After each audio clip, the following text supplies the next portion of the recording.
বিসমিল্লাহ। সালাম। আমরা আজকে ১৩তম ক্লাস শুরু করলাম চেহেল হাদিসের রিয়া অধ্যায়ের ৫ম ক্লাস। এখন এখানে আমরা একটা অলরাইট ঠিক আছে। আমরা এখন যে জিনিসটা এখানে আজকে একটু ডিপ ডাইভ করব অল্প একটু, সেটা হচ্ছে ইবাদতের দুইটা প্রকারভেদ। যেহেতু রিয়া হলো ইবাদতকে কেন্দ্র করে সাধারণত প্রকাশিত হয় এবং মানুষের ইবাদত দুই রকম হয়, তা আমাদের এই বিষয়টা একটু ডিপলি দেখা দরকার যে আমি কোন ধরনের ইবাদত করি আর সেটা রিয়ায় আক্রান্ত হওয়ার রিস্ক কতটা আছে। বেশিরভাগ মানুষ হলো আনুষ্ঠানিক ইবাদত এটাতে অভ্যস্ত, যেটাকে আমরা সেজদা দেওয়া, নামাজ, রোজা, এই জিনিসগুলো বলি, এগুলো হলো আনুষ্ঠানিক ইবাদত। আর অনানুষ্ঠানিক ইবাদত অনেক রকম আছে। ইনফ্যাক্ট যখন কেউ ঈমান অর্জন করে এবং কেউ যখন তার নিয়তকে আল্লাহকে তার নিয়তের কেন্দ্রে বসায়, যেই পারফেকশনিস্ট অ্যানিমাল হিউম্যান বিইং, সে যা কিছু স্থায়ী অর্জন করতে চায়, যখন সে বুঝতে পারে এবং দেখে যে যা কিছু সে অর্জনের চেষ্টা করতেছে এর সবই হলো ধ্বংসযোগ্য তখন এবং ক্ষণস্থায়ী, এগুলোকে যখন সে ছেড়ে দেয়, আস্তে আস্তে সে স্থায়ী পরম আল্লাহ তাআলাকে তার প্রাপ্তির লক্ষ্য বানায়, পরম আরাধ্য বানায়, তখন তখন তার এই ইবাদত হয়ে যায়। খাওয়া, ঘুম, যা কিছু সে করতেছে এগুলো সব ইবাদত হয়ে যায়। আর আমাদের সাধারণ মানুষের যেটা হয়, আমরা শুধুমাত্র ওই ৩০-৪০ মিনিট যেই নামাজটা করতেছি, আমরা শুধু ওইটুকুকে ইবাদত মনে করি, অন্যগুলোকে ইবাদত মনে করি না। তো এই হলো আনুষ্ঠানিক এবং অনানুষ্ঠানিক ইবাদত। আমরা যেই সিলেবাসটা সাজাইছিলাম যে ইন্ট্রা এক্সিস্টেন্স রিলেশনশিপ আর ইন্টার এক্সিস্টেন্স রিলেশনশিপ, অর্থাৎ এক্সিস্টেন্স দুই রকম, অস্তিত্ব, এটা হলো ফিলোসফিক্যাল ক্লাসিফিকেশন। একটা হচ্ছে এসেনশিয়াল এক্সিস্টেন্স আর একটা পসিবল এক্সিস্টেন্স। তখন আমরা আবার রিলেশনশিপকে যখন ক্লাসিফাই করছি, বাইনারি ক্লাসিফিকেশনে গেছি, তখন আমরা দেখছি যে এসেনশিয়াল এক্সিস্টেন্স গডের সাথে পসিবল এক্সিস্টেন্সের কত রকম রিলেশনশিপ হতে পারে, এটা একটা আলোচনার বিষয়। আর ইন্ট্রা এক্সিস্টেন্স রিলেশনশিপটা আবার গডের ভিতরে হয় না, যে গডের নিজের সাথে নিজের রিলেশনশিপ, এটা আমরা ওভাবে আসলে প্রাথমিক চিন্তা আমরা বলতে পারি না। কিন্তু ইন্ট্রা এক্সিস্টেন্স রিলেশনশিপটা আমরা পসিবল এক্সিস্টেন্সের ক্ষেত্রে বলতে পারি, কেননা পসিবল এক্সিস্টেন্সের সংখ্যা অনেক। মানুষ এবং অন্যান্য সৃষ্টি যা কিছু আছে তাদের পারস্পরিক সম্পর্ক, মানুষের নিজেদের একে অপরের সাথে সম্পর্ক, এরকম। তো তখন ওই ইন্ট্রা এক্সিস্টেন্স রিলেশনশিপ যখন আমরা মুমকিনুল উজুদ বা পসিবল এক্সিস্টেন্সের ভিতরে দেখি, তার ভিতরে আমাদের শরীয়ত আসে, সামাজিক শরীয়ত আসে, যুদ্ধ, শান্তি, এরকম অনেক অনেক আইন আসে, এই বিষয়গুলো সেখানে আসে। আর যখন আমরা ইন্টার এক্সিস্টেন্স রিলেশনশিপ দেখি, এক্সিস্টেন্সের প্রাথমিক ক্লাসিফিকেশন হচ্ছে আল্লাহ তাআলা এবং একদিকে এবং সকল সৃষ্টি আরেকদিকে, তখন দেখি যে আল্লাহ তাআলা সৃষ্টির সাথে কীভাবে সম্পর্কটা বজায় রাখতেছেন। আল্লাহর দিক থেকে সৃষ্টির দিকে বিচার, শাস্তি, দয়া, অভিভাবকত্ব, টেক কেয়ার করা, এরকম বিভিন্ন গুণাবলীর মাধ্যমে আমরা আল্লাহর দিক থেকে আমাদের সাথে যে সম্পর্ক, এটাকে আইডেন্টিফাই করতে পারি।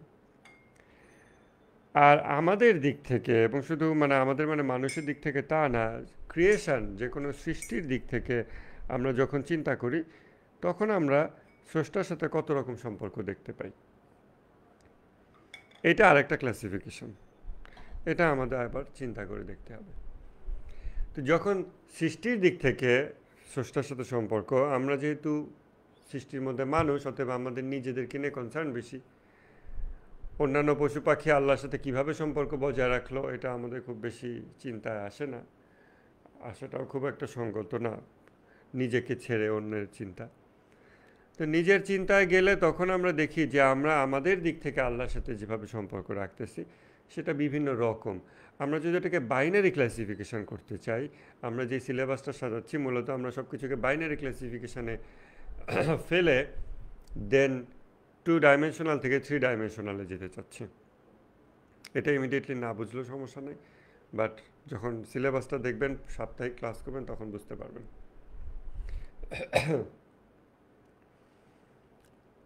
তো স্রষ্টার প্রতি সম্পর্ক সৃষ্টির দিক থেকে তখন আবার 2 ভাগে আমরা ভাগ করতেছি। একটা হলো ফর্মাল ওয়ারশিপ আর একটা হলো ইনফর্মাল ওয়ারশিপ।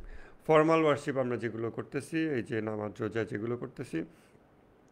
ইনফর্মাল ওয়ারশিপ হলো যা কিছু কর্ম সে সম্পাদন করে, সেটা ভিজিবল হোক ইনভিজিবল হোক, বস্তুগত কর্ম হোক অবস্তুগত কর্ম, যেমন চিন্তা, যেমন জিকির, শব্দ না করে মুখ না নাড়িয়ে জিকির স্মরণ করা আল্লাহকে, এরকম যা কিছু বস্তুগত অবস্তুগত যা কিছু কর্ম সে করে, এর সকল কর্মই যখন আল্লাহ প্রাপ্তির উদ্দেশ্যে হয় তখন তার ওই সব অ্যাক্টিভিটি হয়ে যায় ইবাদত। তখন এটাকে আমরা বলি ইনফর্মাল ইবাদত, অনানুষ্ঠানিক ইবাদত। আর আমাদের যেটা আমরা করি এটা হলো আনুষ্ঠানিক ইবাদত। এখন রিয়া নিয়ে আমরা যখন পড়তেছি তখন আমরা দেখতেছি যে রিয়া জিনিসটা মানুষের ইবাদতকে কেন্দ্র করে এই রোগটা বহিঃপ্রকাশ ঘটে। রোগের ক্ষেত্রে যে দৃষ্টিভঙ্গিটা খেয়াল রাখতে হবে, যে রোগ বিভিন্ন বিষয়কে অবলম্বন করে বিকশিত হয়, গুণাবলীও বিভিন্ন বিষয়কে অবলম্বন করে বিকশিত হয়। আমরা যখন উদারতার গুণ এর বিকাশ ঘটাতে চাই বা প্রকাশ ঘটাতে চাই, তখন আমাদের এমন কোনো একটা পরিবেশ দরকার, এমন ব্যক্তি দরকার যার কিছু ঘাটতি আছে, তখন আমি তাকে কিছু দিলাম, তখন উদারতা গুণটার একটা চর্চা হলো। কিন্তু আমি যদি সেরকম কোনো ব্যক্তিকে না পাই তাহলে আমার এই গুণটার বিকাশ ঘটলো না। এই জন্য মানবীয় গুণাবলীকে আমরা এইভাবে দেখব। ফার্স্ট, মানবীয় গুণাবলী হলো নিউট্রাল বিষয়, নিয়তের উপর ডিপেন্ড করে সেটা ভালো অথবা খারাপ হয়।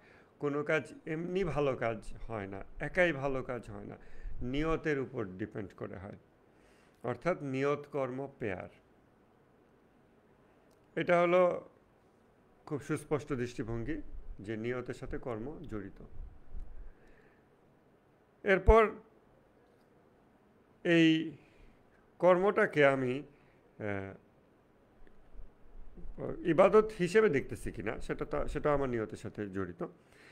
এখন আমি যদি ইবাদত হিসেবে নিয়তটা সৃষ্টি না করি, তখন আমার গুণের যে বিকাশ হবে, এটা একটা বাক্যে ইমাম খোমেনি এটা বলছেন যে তোমার গুণের বিকাশটা, আমি বাক্যটা এক্স্যাক্টলি একটু দেখে বলি, একটু সময় দেন।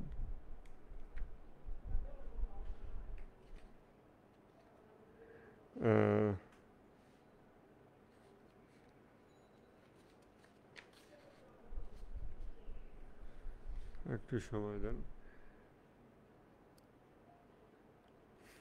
এই যে বলতেছেন যে মানুষের ভালো গুণাবলীকে কেবলমাত্র তখনই ভালো হিসেবে বিবেচনা করা হবে যখন প্রবৃত্তি তাতে হস্তক্ষেপ করবে না, অনুপ্রবেশ করবে না, এবং তার সৃষ্টিতে কোনো রোল প্লে করবে না। এটা হলো একটা খেয়াল করার বিষয় যে একটা গুণ যখন সৃষ্টি হয় সেটাতে প্রবৃত্তি কোনো রোল প্লে করতেছে কিনা। কারণ আমরা ওই দৃষ্টিভঙ্গি যে কর্ম একটা নিউট্রাল জিনিস, নিয়তের সাথে কানেক্টেড। এখন বাহ্যিকভাবে দেখতে তো একই রকম। মনে করেন দরিদ্রকে আমরা ইফতার খাওয়াচ্ছি, শীতকালে বস্ত্র দিচ্ছি, বাহ্যিকভাবে কর্মটা ভিজিবলি দেখতে একই রকম হয়। নিয়ত এর উপর ভিত্তি করে এটার আল্লাহর কাছে অ্যাকসেপ্টেন্স ডিফারেন্ট হয়। তো সত্যিকার ভালো গুণাবলী তখনই বিবেচিত হবে যখন এই অভ্যাসটা, এই গুণের বিকাশটা ঘটার পিছনে কোনো মন্দ নিয়ত থাকবে না। এই দৃষ্টিকোণ থেকে দেখলে দুনিয়াতে যত মানুষের কোনো একটা নির্দিষ্ট গুণ আছে বলে আমরা দেখতে পাই, হতে পারে যে ওই গুণগুলো ধারণকারী ব্যক্তিদের 70% বা 80% তারা এটাকে আল্লাহ প্রাপ্তির নিয়তে করছে, আর বাকি 20 বা 30% বাহ্যিকভাবে দেখতে একই রকম, কিন্তু তারা ফেম, তারপরে আরও অন্যান্য মানুষের সম্মান পাওয়া, তারপরে প্রভাব প্রতিপত্তি অর্জন করা, এরকম বিভিন্ন গায়ের উল্লার নিয়তে ওই কাজগুলো করছে। এটা হতে পারে। অর্থাৎ বাহ্যিকভাবে দেখেই যে সব জান্নাতি মানুষ, স্বর্গীয় মানুষ, হ্যাঁ, সোনালী যুগ, এটা ভাবার কারণ নাই। সব যুগেই মানুষের মধ্যে এটা পসিবল যে মানুষ একটা নিয়ত, এমন নিয়তে একটা কাজ করছে যে নিয়তটা ওই কাজের সাথে সঙ্গতিশীল না। কিন্তু আমরা যেহেতু নিয়ত দেখতে পাই না, তো আমরা বাহ্যিকভাবে দেখে মনে করি যে এত সংখ্যক লোক, একটা ভালো গুণ তাদের মধ্যে আছে। এই এলাকার মানুষজন খুব অতিথিপরায়ণ, তারা মুসাফির আসলে তাদেরকে আপ্যায়ন করে।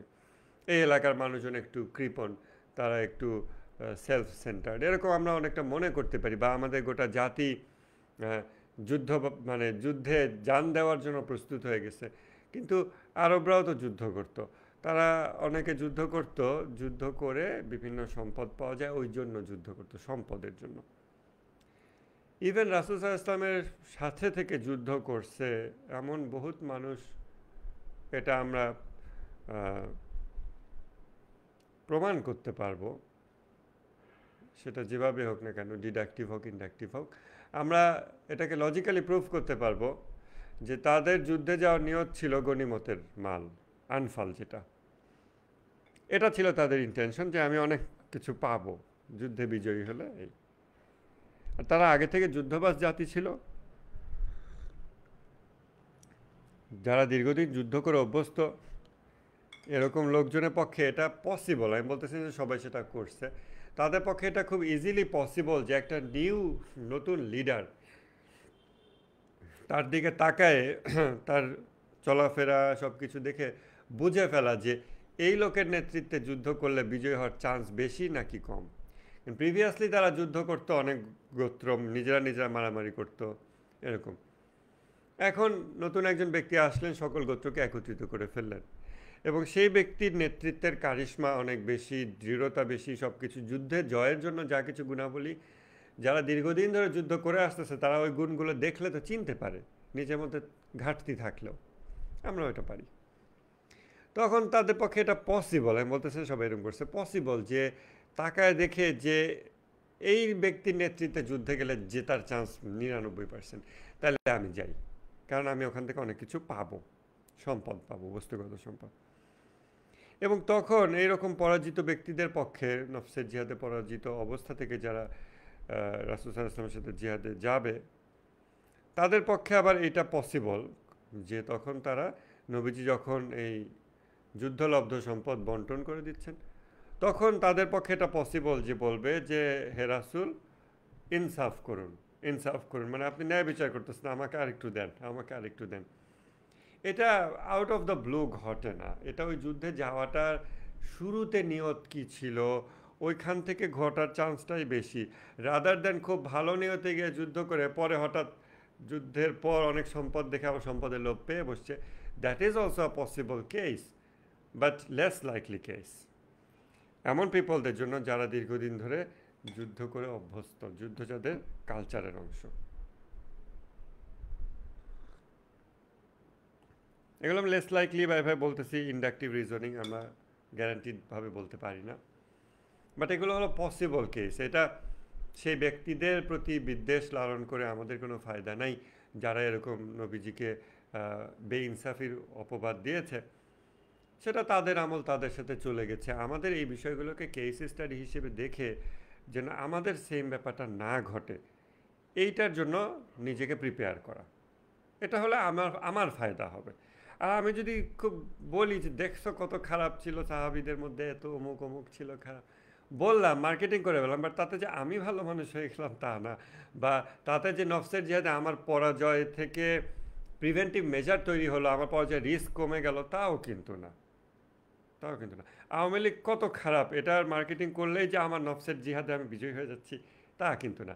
আমার যে দৃঢ়তা, আমার যেই এসেন্স অফ হিউম্যানিটি, বাঁধ দেওয়া, প্রবৃত্তিতে বাঁধ দেওয়া, শরীয়ত মেনে চলা, আত্মনিয়ন্ত্রণ, এই জিনিসগুলো, এগুলো যে বেড়ে যাচ্ছে তা কিন্তু না, কিন্তু যখন সবাই গালমন্দ করতেছে আওয়ামী লীগকে, ছাত্রলীগকে, শাহবাগীদেরকে, আমরা যদি দিনরাত ওই গালমন্দ করতে থাকি, এটা আমাদের ব্রেইনের মধ্যে, আমাদেরকে একটা ছোট সেটের মধ্যে নিয়ে যায়, গণ্ডিতে নিয়ে যায়, এবং কম্পারেটিভ তুলনামূলক একটা দৃশ্য আমাদের নিজেদের ব্রেনে দেখায়, একটা ফিল করায় অবচেতনে, অ্যাক্টিভলি কখনো কখনো, কখনো কখনো প্যাসিভলি ফিল করায় যে আমি বেটার, আমি বেটার, ওদের থেকে বেটার। বাট আমি ওদের থেকে বেটার হলেও এটা আমার আল্লাহর কাছে কবুলিয়াতের জন্য পাস মার্ক নাও হইতে পারে, তাই না?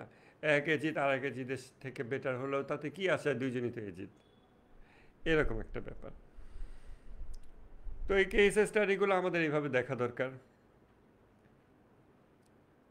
যে গুণের বিকাশ ঘটছে, সেলফ স্যাক্রিফাইসিং দেখে মনে হচ্ছে সেলফ স্যাক্রিফাইসিং, কিন্তু ওটা মন্দ নিয়তে গুণের বিকাশ ঘটছে, তখন ওটাকে সত্যিকার মানবীয় গুণাবলী হিসেবে বিবেচনা করা যায় না, মানুষের গুণ না, ওটা জানোয়ারের গুণ, কিন্তু বিউটিফুল এক্সপ্রেশন ওইটা। কত এরকম পোষা কুকুর বিড়াল থাকে না, দেখতে খুব কিউট লাগে, মানুষজন ইউটিউবে দেয়, ফেসবুকে দেয়, কিন্তু এগুলো আবার কামড় দেয়। অনেক ওই যে কি যেন একটা কুকুর আছে আমাদের দেশে, অনেকে পয়সা দিয়ে পালে, হুম, বেশ বড় সাইজের,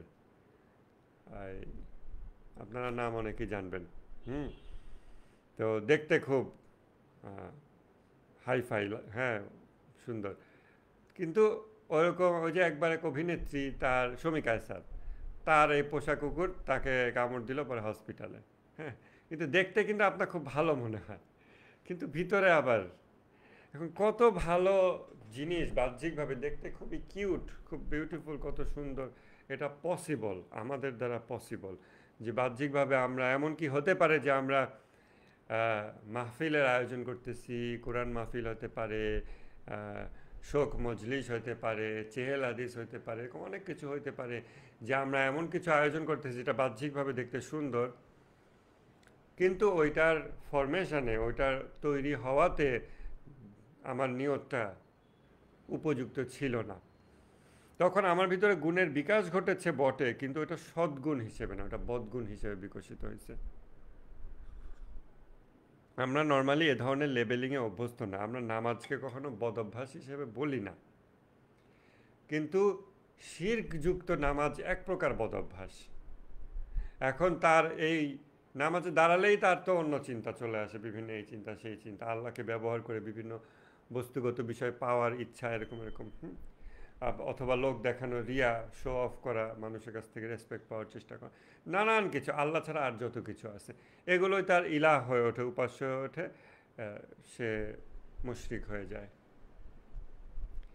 এখন আমরা এ ধরনের নামাজকে তো আমরা বদভ্যাস বলতে পারি না, কিন্তু আবার এটা এক প্রকার বদভ্যাসও বটে, কারণ এইটা ভেঙে তাকে, যে আমি নামাজে দাঁড়াইছি তখন আমি শুধু আল্লাহকে ভাবতেছি, আল্লাহর জন্য নামাজ পড়তেছি, এটা বানাতে তাকে মানে নতুন করে নিজেকে ট্রেন আপ করতে হবে। ওই একটা কথা ইংলিশে আছে না, এমটি ইয়োর কাপ, তা আপনার কাপের মধ্যে যদি আগেই অনেক কিছু থাকে, চা আছে বা পানি আছে, তখন ওখানে আমি যদি মধু দিতে চাই, তাহলে আমি দিতে পারবো না, কারণ ওটা অলরেডি ফিল আপ হয়ে আছে, আপনাকে ওইটা খালি করতে হবে, তারপর ওর ভিতর ভালো কিছু আবার দেওয়া যাবে বা ভিন্ন কিছু দেওয়া যাবে। তো যা কিছু আমরা মানে এভাবে অর্জন করতেছি, যে ভালো গুণাবলীর বিকাশ ঘটাচ্ছি, যেটা আমাদের অভ্যাসে পরিণত করতেছি, নিয়তের বিষয়ে অতি সূক্ষ্ম সতর্ক না থাকার ফলে এটা পসিবল যে আমার এই গুণাবলীগুলো আল্লাহর কাছে সদ্গুণ হিসেবে বিবেচিত আদৌ হচ্ছে না, বদগুণ, বদভ্যাস হিসেবে বিবেচিত হচ্ছে। যখনই আমি অজু করতেছি, আল্লাহর চোখে এটা সে বদভ্যাসের চরিতার্থ করতেছে, বদভ্যাস বাস্তবায়ন করতেছে। যখনই আমি পকেট থেকে টাকা বের করে কাউকে দিচ্ছি, আল্লাহ দেখতেছে ও বদভ্যাস বশত এটা করতেছে, এটা কোনো সু অভ্যাস না, এটা মানবীয় গুণাবলী না, এটা পাশবিক গুণাবলী, এটা গায়ের উল্লার নিয়তে হচ্ছে এরকম, কিন্তু বাহ্যিকভাবে দেখতে, এমনকি আমার নিজের চোখে আমার কাছে ভালো মনে হবে যে আমি দান করতেছি, আমি নামাজ পড়তেছি, আমি Islamic conversation, debate, discussion, class নিচ্ছি বা সামথিং, এগুলো পসিবল। প্রথম হলো পসিবল, এটা মাথায় রাখা যে কত কিছু পসিবল, এটা মাথায় রাখার পর আমরা তখন নিজেকে ওটা সাপেক্ষে যাচাই করবো যে আমার কি এরকম হয়ে যাচ্ছে, এটা হয়ে যাচ্ছে, তখন আমরা একটু যাচাই করে দেখতে পারবো। এই জন্য ইমাম খোমেনি একটা বলছেন জিহাদ আল আকবরে যে ইভেন শুধুমাত্র জাহান্নামের কিছু বিষয়কে পসিবল মনে করা, যে এটা পসিবল হইতে পারে, শুধু এটা মনে করাই মানুষকে গুনাহ থেকে দূরে রাখার জন্য যথেষ্ট। কিন্তু আমরা ইভেন পসিবলও মনে করি না বলে আমরা গুনাহ করতেছি। তো এই বিষয়গুলোকে বারবার তাফাক্করের মাধ্যমে, নফসের জিহাদের যে 3টা স্ট্রাকচার, তার মধ্যে তাফাক্কর অত্যন্ত গুরুত্বপূর্ণ ধাপ। এই কন্টেমপ্লেট করা, চিন্তা ভাবনা করার মাধ্যমে বারবার এই রিয়েলিটিগুলো আমাদের চোখের সামনে জাগিয়ে তোলা, ঠান্ডা মাথায় ধীর স্থিরভাবে, যে নামাজ পড়লেই যে আমার এটা ভালো গুণ, ভালো অভ্যাস বিকশিত হয়েছে তা না। কোনো বিকশিত গুণ, মানবীয় গুণাবলীর বিকাশ হয় চর্চার মাধ্যমে। আর কোনো বিকশিত গুণ, সেটাকে ভালো এবং মন্দ বলা যায় সেটার বিকাশের পথে কোনো মন্দ নিয়ত যদি না থাকে তখন ভালো বলা যায়। একটা গুণের বিকাশ একদিনে হয় না, দিনের পর দিন চর্চার মাধ্যমে অভ্যাস করে তারপর এটা একটা ভালো গুণে পরিণত হয়। আর সেই দিনের পর দিন যে চর্চা করতেছি, ওই প্রতিদিন আমাকে মোরাকাবা করে, মোরাকাবার হালে থেকে নিয়তটা খেয়াল রেখে, ডিপলি অবজার্ভ করে, ডিপ মেডিটেটিভ লেভেলে গিয়ে খেয়াল করে করে কর্ম করার সময় অ্যাক্টিভলি নিয়তটাকে চেক দিতে দিতে, যে আমি মেবি একটা ভালো অভ্যাস করতে চাই, মনে করেন আমি প্রতিদিন 5 টাকা দান করব, তাহলে আমার দানের অভ্যাস হবে। সেটা ভালো আর্থিক সচ্ছলতা অবস্থায় হোক, অসচ্ছল অবস্থায় হোক, আমার দানের অভ্যাসটা গড়ে তুলতে হলে আমি বছরে একবার বড় করে দান না করে রেগুলার ছোট ছোট দান করব। কারণ রেগুলার কোনো কিছুর মাধ্যমে মানুষের গুণের বিকাশ হয়, একদিনে কোনো কিছু করলে গুণের বিকাশ হয় না, টেকসই বিকাশ হয় না। এটা বোঝার পর আমি যদি সিদ্ধান্ত নিলাম যে প্রতিদিন 5 টাকা করে দান করব, আর আমি একটা মোবাইলে একটা হিসাব রাখলাম যে আমি প্রতিদিন দিচ্ছি কিনা, কোনো দিন মিস যাচ্ছে কিনা, যে আজকে সন্ধ্যার মধ্যে মিস গেছে, তাহলে এখন 5 টাকা দেওয়ার জন্য হলো বাসা থেকে বের হয়ে গিয়ে আমি একটু দিয়ে আসলাম, যেন আমার অভ্যাসটা জারি থাকে। ওই যে অনেক মানুষ ধরেন ব্যায়াম করে, জিম করে, আজকে একটু অলস লাগছে, সকালে যাওয়ার কথা যায়নি, আচ্ছা সন্ধ্যায় যাই, মিস না যায়, কারণ একদিন মিস গেলে এটা রুটিনটায় ঘাটতি মানে ব্যাঘাত ঘটবে। এইভাবে কেউ যদি 6 মাসের একটা নিয়ত নেয় যে 6 মাসে আমি প্রতিদিন 5 টাকা করে দান করার মাধ্যমে আমার একটা ভালো গুণের বিকাশ ঘটাতে চাচ্ছি, তাহলে সে একটা মুশারাতা করলো, একটা শর্ত দিল নিজেকে, একটা নিয়মের মধ্যে বেঁধে ফেললো যে এই নিয়মের মধ্যে আমি নিজেকে পরিচালিত করলে আমার ভিতরে নির্দিষ্ট নির্দিষ্ট গুণ বিকশিত হবে।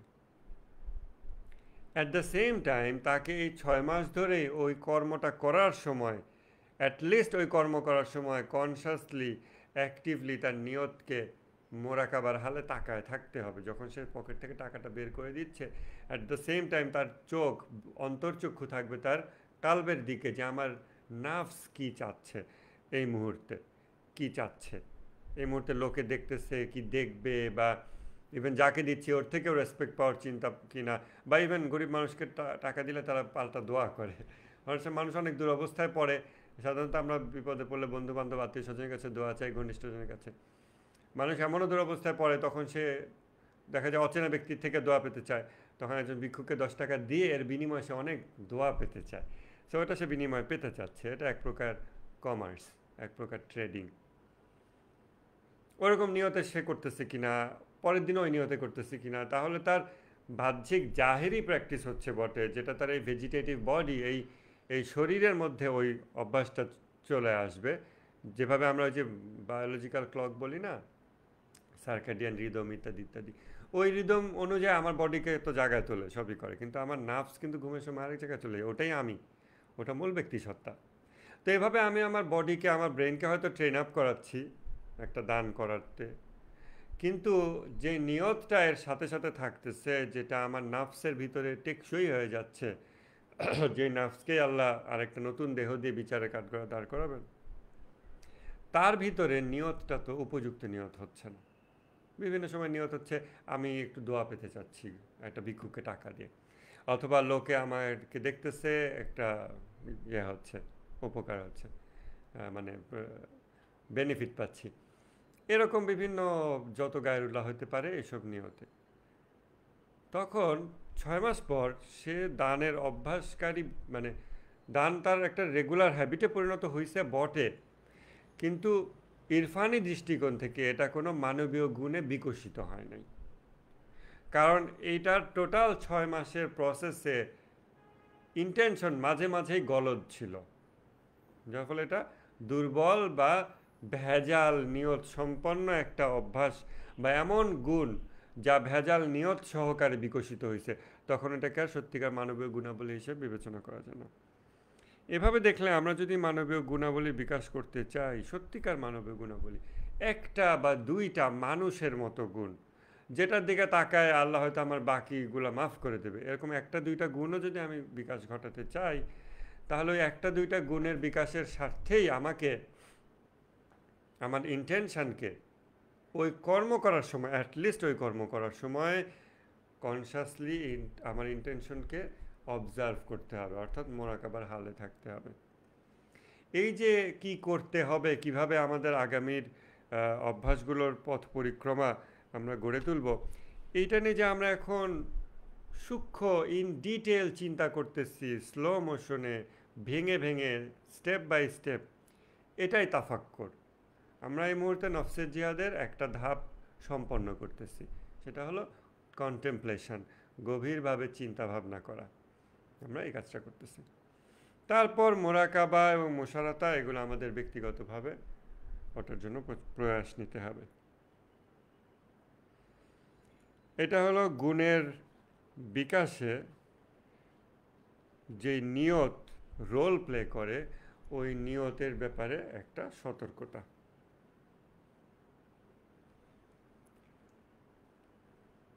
এরপর ইবাদত দুই প্রকার, আনুষ্ঠানিক এবং অনানুষ্ঠানিক।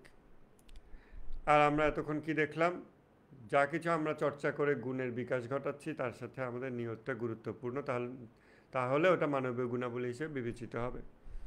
এখন আমরা আনুষ্ঠানিক যে ইবাদত, নামাজ রোজা, সেগুলোর সাথে নিয়ত তো খুব ক্লিয়ারলি লিল্লাহে রাব্বিল আলামিন, এই নিয়তটাই রাখতে হবে, শুধুমাত্র আল্লাহর জন্য এই নিয়ত রাখতে হবে।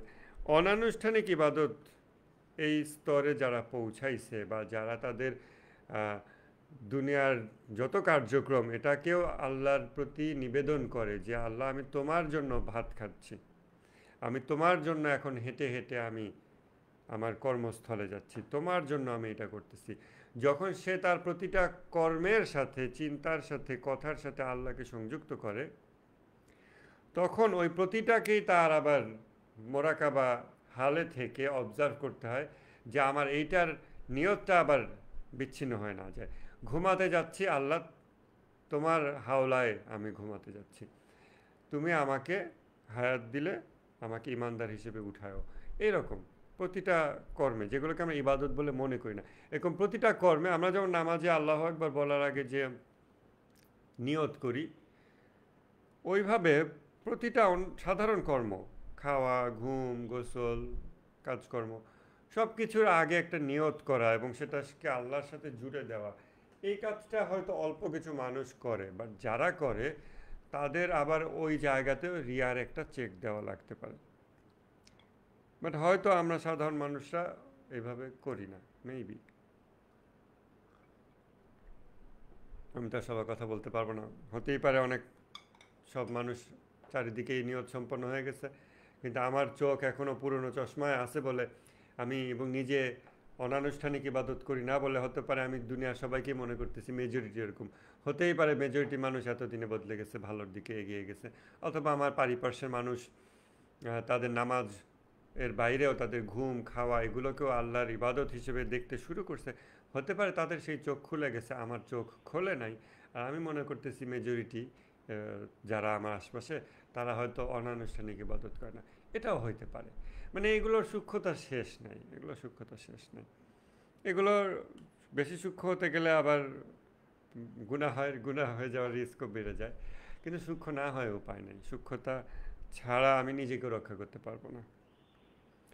আর আমরা মেজরিটি পিপল, আমাদের হলো আনুষ্ঠানিক ইবাদত। আনুষ্ঠানিক ইবাদতের মধ্যে রিয়া কিভাবে প্রবেশ করে, বাহ্যিক ইবাদতে রিয়া, এটা সবচেয়ে বেশি কমন। কেননা অধিকাংশ মানুষ আনুষ্ঠানিক সালাতের মাধ্যমে আল্লাহর প্রতি ঈমানটাকে প্রকাশ ঘটায় থাকে। যারা অন্তরের বাস্তবতাকে উপেক্ষা করে শুধুমাত্র আনুষ্ঠানিক ইবাদতের উপর গুরুত্ব আরোপ করে, তাদের রিস্ক থাকে যে তারা খোলস সর্বস্ব হয়ে পড়বে। এই জন্য তাদের সতর্ক হইতে হবে। এ ধরনের আনুষ্ঠানিক ইবাদতকে শয়তান সিজ্জিনে নিয়ে যায়, যেগুলো খোলস সর্বস্ব হয়ে পড়ে, যার ভিতরে প্রাণ থাকে না, প্রাণহীন ইবাদত।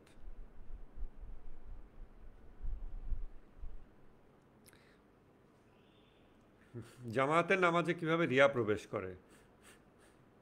জুমার নামাজ অথবা অন্যান্য জামাতবদ্ধ নামাজ, এগুলোতে কিভাবে রিয়া প্রবেশ করে, আমরা মনে হয় এটা না আগে আলাপ করছি, প্রসঙ্গক্রমে আসছে। প্রথম কথা, জামাতের নামাজের গুরুত্ব অত্যন্ত বেশি, সামাজিক গুরুত্ব। এটা আমার মনে হয় না খুব বেশি ইন ডিটেলস যাওয়ার দরকার আছে। আমরা সবাই এটা জানি।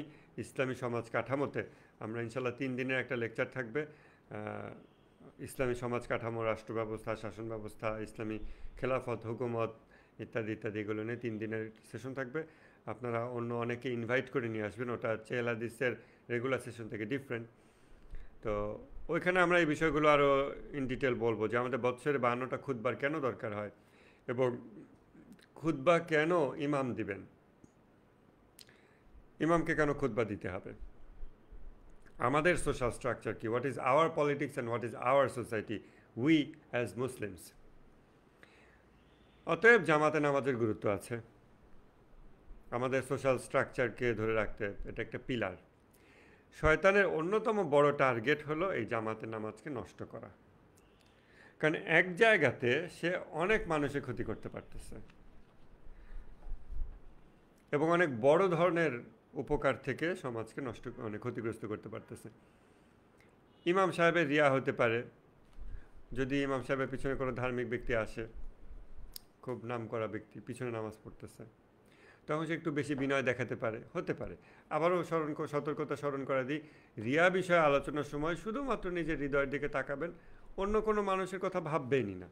ইভেন যখন উদাহরণও দিচ্ছি, উদাহরণ শোনার সাথে সাথে আপনার ব্রেন যেন অন্য কোথাও দৌড় না দেয়।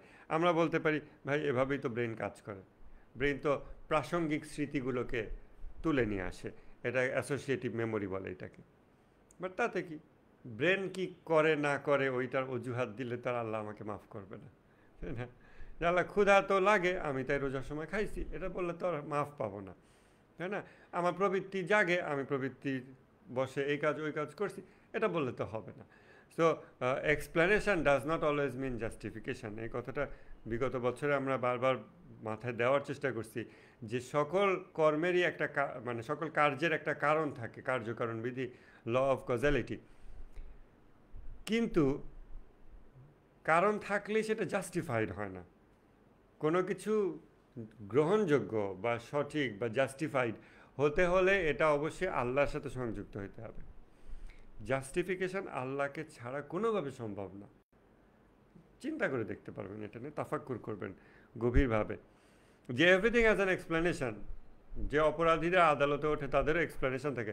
Y did you do this? I was poor, I did this. আমার বেড়ে ওঠার পরিবেশ এমন ছিল, আমার তো অভ্যাসই এরকম মন্দ কাজ করা, আমি তো ছোটোবেলা থেকে নেশার সাথে জড়িত, এটাকে আমি নর্মাল হিসেবে দেখে আসছি, আমার কি দোষ?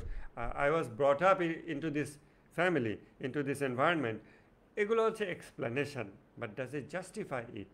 Not necessarily. জাস্টিফাই কীভাবে হবে? Justification always lies with god. আল্লাহকে বিচ্ছিন্ন করে কোনো ধরনের জাস্টিফিকেশন আলাপই সম্ভব না, যে কারণে শাহবাগী বা সেকুলারদের সাথে আমাদের কমন প্ল্যাটফর্ম ভেরি লিটল হয়ে যায়। কমন প্ল্যাটফর্ম দিয়ে যে ডিবেট ডিসকাশন করতে হয়, যেটা ইসলামে কোরআনের নীতি, এটা আমরা তাদের সাথে খুব সহজে একটা করতে পারি না, কারণ তাদের জাস্টিফিকেশানের কোনো সেন্ট্রাল পয়েন্টই নাই, টোটালি ফ্লোটিং জাস্টিফিকেশান। সো তাদের ফ্লোটিং জাস্টিফিকেশান এরকম, যেমন ব্রিটেনে আজকে থেকে 100 বছর আগেও কি আইন ছিল, ইউরোপে আইন ছিল, ব্রিটেনও ছিল সম্ভবত, কেউ যদি সুইসাইড অ্যাটেম্প করে এবং না মরে যায়নি, ধরা পড়ছে যে তুমি সুইসাইড করতে গেছিলে, এই অপরাধের শাস্তি মৃত্যুদণ্ড। কেমন এখনকার দিনে আপনি ইউরোপিয়ানদেরকে জিজ্ঞাসা করেন, যারা তাদের নিজেদেরই হিস্ট্রি জানে না, জিজ্ঞাসা করেন যে how does it sound to you? Absolutely ludicrous. কীভাবে সম্ভব যে একটা মানুষ মরতে গেছে, ভাগ্যক্রমে বেঁচে গেছে, তুমি তাকে শাস্তি হিসেবে মেরে ফেলতেছ, কিন্তু তাদের এটা আইন ছিল কয়েকদিন আগেও। ইসলামিক লিগাল ফ্রেমওয়ার্কে তো জীবনেও এটা ছিল না। ইসলামিক মানে শুধু 1400 বছর আগে না, ঈসা আল্লাহ ইসলামের সময়, মুসা আল্লাহ ইসলামের সময়, সেগুলোও ইসলাম। যদিও আমরা এগুলো ক্রিশ্চিয়ানিটি বা জুডাইজম ইত্যাদি নামে জানি, আল্লাহর দেওয়া বিধানে কখনোই ধরনের জিনিস ছিল না, সম্ভব না। যারা শাহবাগী বা সেকুলার, তারা এরকম ফ্লোটিং। ওই যুগের শাহবাগীরা বলবে এটাই সঠিক, কারণ তারা রাষ্ট্রপক্ষ, সরকার পক্ষ, তারা হলো ক্ষমতাসীনদের সাথে আছে। আজকের যুগে আবার যখন সরকারি লোকজন বা সেকুলাররা বলবে না এটা খারাপ, সবার সাথে তাল মিলে তারা বলবে না এটা খারাপ। ওই যুগের মানুষ আর এই যুগের মানুষ তো একই মানুষ। এই জন্য মানদণ্ড একটা থাকতে হবে, যেটা প্রত্যেক ইন্ডিভিজুয়ালকে সারপাস করে, প্রত্যেক সোসাইটিকে সারপাস করে এবং সিভিলাইজেশনকে সারপাস করে, অতিক্রম করে। আমাকে যেই আইনের সাপেক্ষে মাপা হবে বা বিচার করা হবে, সেটা আমার থেকে বড় হইতে হবে, আমার থেকে ঊর্ধ্বে হইতে হবে, আমার থেকে বিস্তৃত হইতে হবে, আমার চেয়ে ওইটার স্থায়িত্ব বেশি হতে হবে। তখন ওটার সাপেক্ষে আমি বিচার্য হতে পারবো। বুঝতে পারছেন? এটা একটু জটিল কথা, বাট বুঝতে পারার কথা। দেন একটা সমাজ, সেটাকে যখন বিচার করা হয়, তখন ওই সমাজের যে অস্তিত্ব, সার্বিক অস্তিত্ব এবং স্থায়িত্বকাল এবং আয়ুষ্কাল, এর চেয়ে দীর্ঘ টেকসই এরকম কিছু সাপেক্ষেই একে যাচাই করাটা সঙ্গত হয়ে থাকে। এখন আমি যদি ইন্ডিভিজুয়ালকে বিচ্ছিন্ন হিসেবে দেখি তাহলে একটা ব্যাপার, কিন্তু ইন্ডিভিজুয়ালকে যদি আমি সোসাইটির সাথে কানেক্টেড দেখি এবং সোসাইটিকে যদি বিগ ব্রডার সিভিলাইজেশনের পার্ট হিসেবে দেখি এবং হিউম্যান সিভিলাইজেশনকে যদি একটা কন্টিনিউয়াস একটা লাইন হিসেবে দেখি, সাইন ওয়েভের মতো, যার আপস অ্যান্ড ডাউনস আছে বাট যার বিচ্ছিন্নতা নাই, যেটা কন্টিনিউয়াস আদম আলাইহিস সালাম থেকে শুরু করে এখন পর্যন্ত চলে আসতেছে, তখন আমাদের টোটাল হিউম্যান সিভিলাইজেশনকে বিচার করতে হলে, যে কোনো বিষয়ের সাপেক্ষে ইউনিভার্সাল ল হতে হলে, সেটা হতে হবে আদম থেকে শুরু করে আজকে পর্যন্ত যে টোটাল হিউম্যান সিভিলাইজেশন, এর চেয়ে অধিক স্থায়ী কোনো কিছুর সাপেক্ষে টোটাল হিউম্যান সিভিলাইজেশনকে বিচার করতে হবে। আর সেটাই হচ্ছেন আল্লাহ তাআলা। অতএব justification must always lie with God, no one else, impossible. তাহলে আপনার স্ট্রাকচার ভেঙে পড়বে, আপনার আদালত হয়ে যাবে একটা তামাশার জায়গা। এগুলো ফিলোসফিক্যাল আলাপ, কিন্তু চিন্তা করলে বুঝতে পারবেন। সমাজবিজ্ঞান, অমুক তমুক এসব সাবজেক্টের মধ্যে এগুলি ঘুরে ফিরে হয়তো আলোচনা করে, বাট ফ্লোটিং মানদণ্ডই বেশিরভাগ সমাজবিজ্ঞানী এগুলোতেই তারা সন্তুষ্ট হয়ে গেছে। আমরা আল্লাহর বান্দা হিসেবে আমরা ফ্লোটিং মানদণ্ডে সন্তুষ্ট হতে পারি না, আমরা স্থায়ী মানদণ্ড আল্লাহ তাআলাকে গ্রহণ করেছি। এই জন্য আমরা একটা সভ্যতা, একটা সমাজ, একটা পরিবার, একটা জাতি, একটা ব্যক্তি, সবার কর্মকে আমরা যাচাই করি, বিচার করি এবং করণীয় বর্জনীয় নির্ধারণ করি, শাস্তি কিংবা পুরস্কার নির্ধারণ করি আল্লাহ তাআলার সাপেক্ষে, আল্লাহ তাআলার সন্তুষ্টি, পছন্দ অপছন্দ সাপেক্ষে। যেটা আদমের যুগেও সম্ভব ছিল, এই যুগেও এটা পসিবল।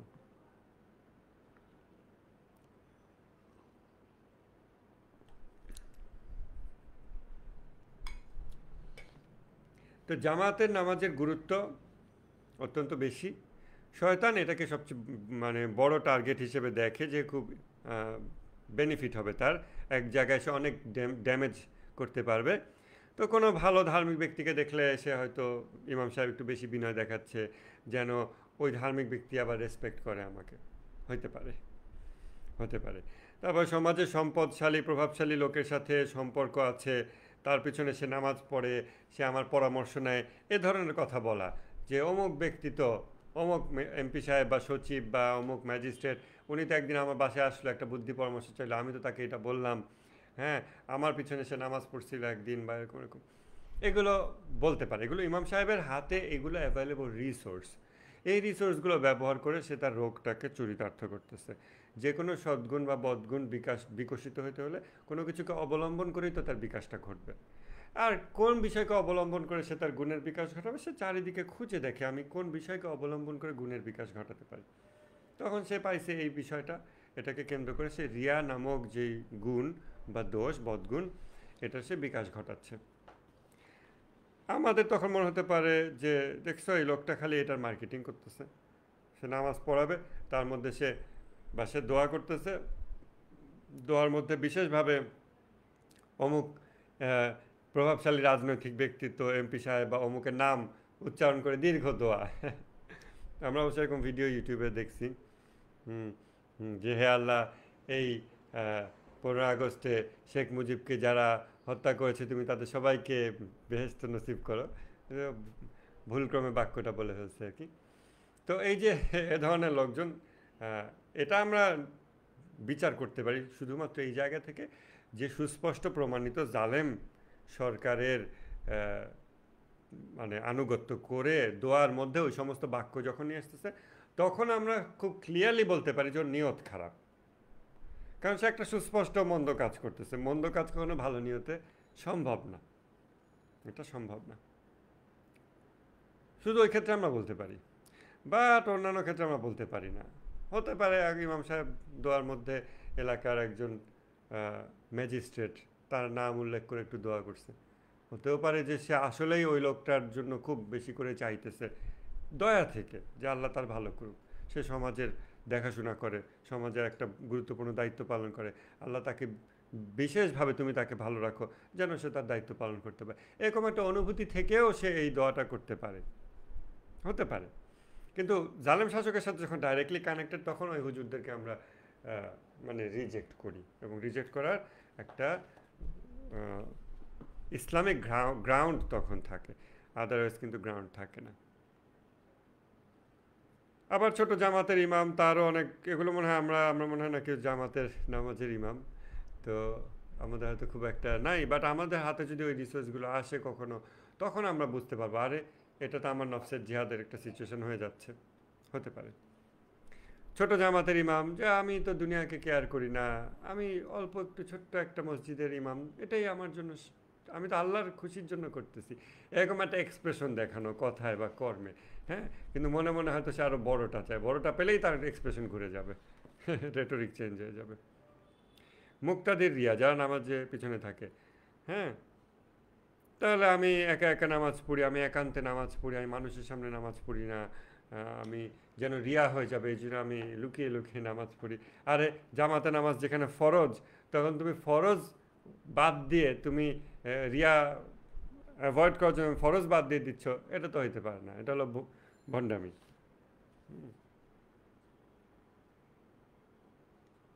সামনের কাতার ডান দিক, শয়তান ধার্মিকদেরকে ওইদিকে আকৃষ্ট করে। তারপরে সমাজের ন্যাচারালি মর্যাদাবান লোক, তারা আবার পিছের কাতারে যাচ্ছে যদি যায়।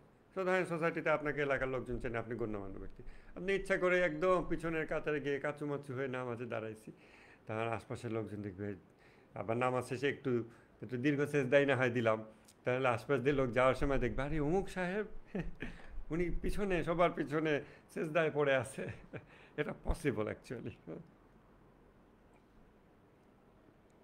এগুলো হলো নিয়তের আলাপ। কত রকম, 1 সেকেন্ডের মধ্যে কত রকম চিন্তা আমাদের ভিতর ঘটে যেতে পারে।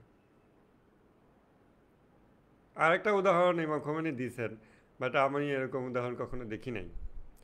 জামাত ছেড়ে, মসজিদে জামাত ছেড়ে দূরে দূরে নামাজ পড়া। কেন? কারণ ইমাম আদিল না। এটা আবার মানে এটা শিয়াদের মধ্যে এই ডিসকোর্সটা বেশি। যার পিছনে আমি নামাজ পড়তেছি তার আদিল হওয়াটা শর্ত। এটা সুন্নিদের মধ্যে হয়তো শর্ত আছে, বাট এটা প্র্যাকটিসে নাই। শিয়াদের মধ্যে আবার এটা বেশ প্র্যাকটিসে আছে, যেহেতু মাইনরিটি কমিউনিটি, ছোটো কমিউনিটি, বাংলাদেশে হোক বিদেশে হোক পৃথিবী সাপেক্ষে হোক, তারা যার পিছনে আমি নামাজ পড়তেছি সে ন্যায়পরায়ণ কিনা এটা তারা খুব খেয়াল করে দেখে। এখন এই আদিল হওয়ার ক্ষেত্রেও আবার বেশ কিছু ক্রাইটেরিয়া আছে।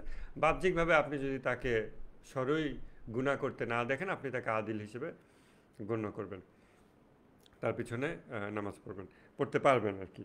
এখন হতে পারে সে জামাতের নামাজ ছেড়ে, অর্থাৎ এইখানে জামাত হচ্ছে এরকম লম্বা এরকম কাতার কাতার দাঁড়ায় আছে, সে এর থেকে একটু দূরে পিছনে গ্যাপে, সে ওইটার সাথে নেই, ডিসকানেক্টেডভাবে সে নামাজ পড়তেছে।